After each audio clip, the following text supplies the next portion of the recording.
by jumping out to a quick 10-0 lead over intrastate rival Cleveland.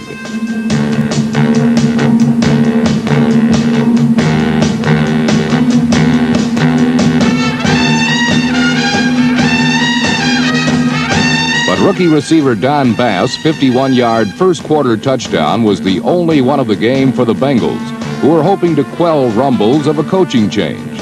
Their coach, Tiger Johnson, had no time to enjoy his team's early margin because of an angry and aroused Cleveland defense that physically manhandled the Bengals all afternoon.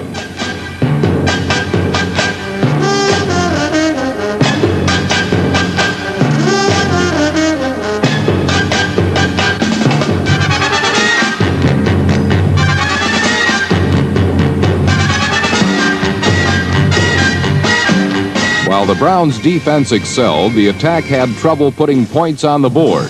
This 71-yard bomb from Brian Sipe to Reggie Rucker was canceled by a penalty.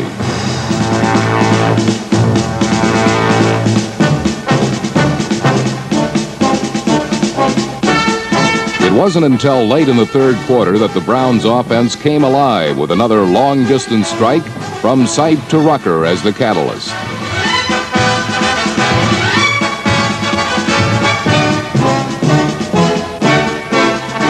Graceful Rucker's 41-yard catch and carry led to Cleveland's first points of the day. A field goal, and the very next time they had the ball, the Sipe to Rucker combo burned the Bengals again. Rucker virtually stealing the ball from Lewis Breeden for the touchdown that tied the game.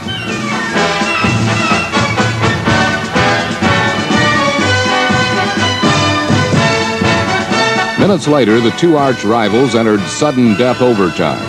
With everything going their way now, Cleveland won the coin toss, and on the opening kickoff, rookie running back Larry Collins, number 23, turned potential disaster into the play that decided the ball game.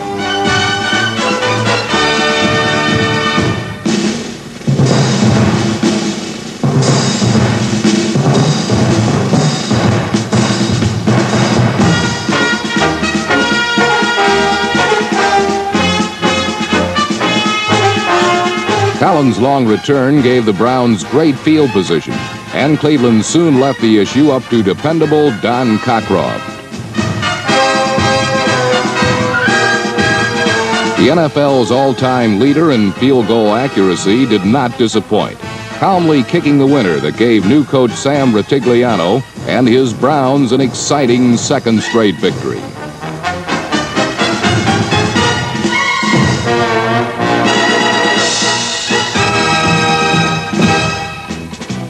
In Kansas City, number 32 Tony Reed rushed through and around the Houston Oilers defense for 141 yards as the Chiefs' ground game continued to run rampant.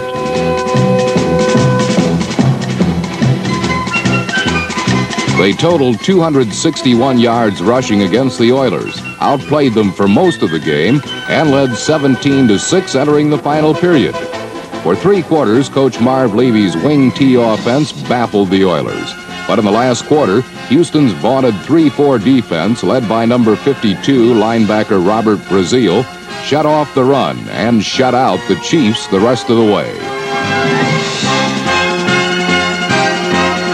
Rookie sensation Earl Campbell's 2 short fourth-quarter touchdowns caught Kansas City from behind as Houston won its first of the season, 20-16.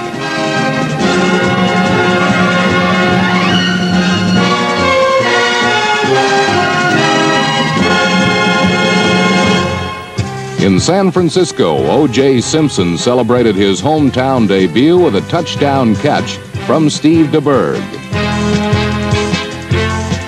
But the first-year quarterback had another tough day, throwing 3 interceptions for the second straight game. The last came when his team was protecting a fragile 4-point lead late in the final period.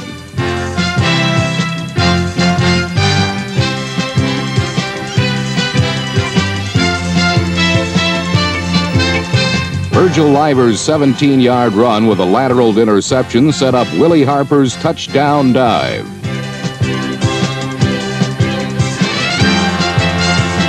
For Walter Payton's unsung running mate, it was the second game-winning touchdown in 2 games. As for the celebrated duel between super runners, O.J. easily beat Walter Payton 108 yards to 62.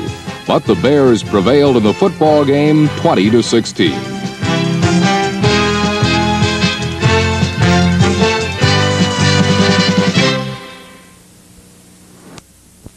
Cox became the head coach of the Buffalo Bills. There was never a question of if the Bills would improve. It was simply a question of how long it would take. Against the New York Jets last week, Buffalo seemed ahead of schedule.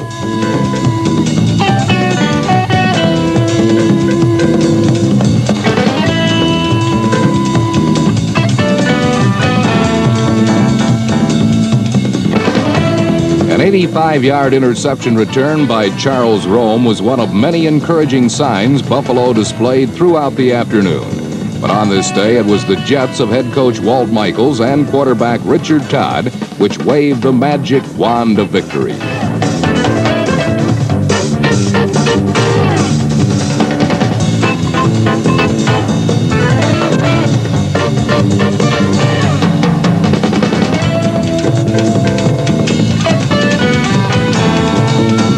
Derek Gaffney's escape was but one of 3 New York touchdowns Todd materialized through the air. The other 2 went to Jerome Barkham as the Jets pulled out victory in the final minute of play.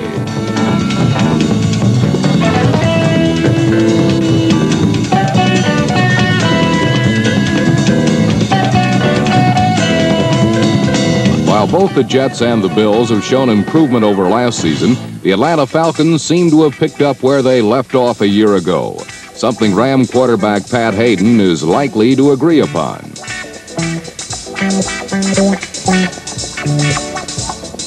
While the Falcon defense is as effective as ever, their offense still wears their look of last season, and that's a scary masquerade, especially against a team of headhunters like the Rams.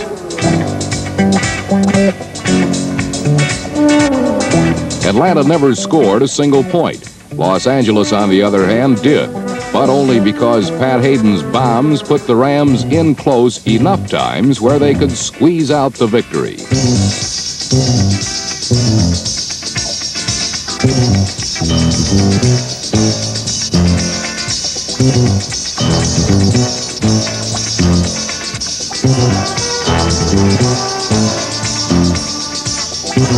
Atlanta turned back Los Angeles 6 times inside their own 3-yard line. But when running back Cullen Bryant found the one tiny crease in the Falcon goal line, Atlanta experienced one of those nightmares they had hoped ended last year. This time, 10-0.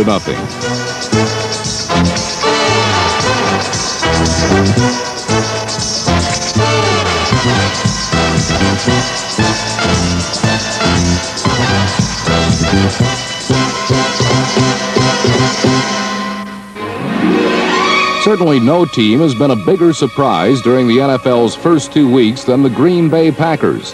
Though they're still a long ways from ever repeating their glory years, for the first time in a long time, the Packers are looking respectable.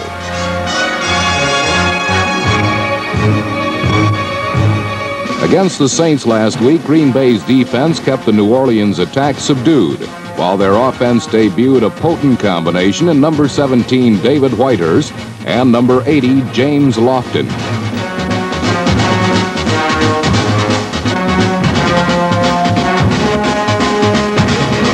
Three times this pair combined for touchdowns during a 28-17 victory.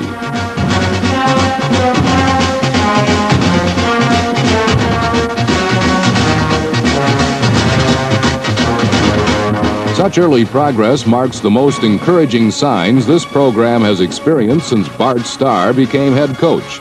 And if only for the first 2 weeks, football has become fun again in Green Bay, Wisconsin.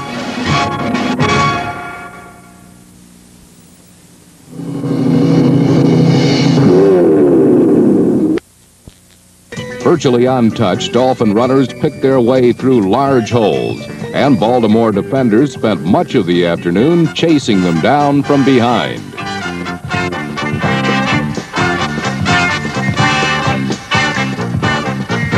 Four different Miami ball carriers combined for a gaudy 292 yards rushing, and encouraged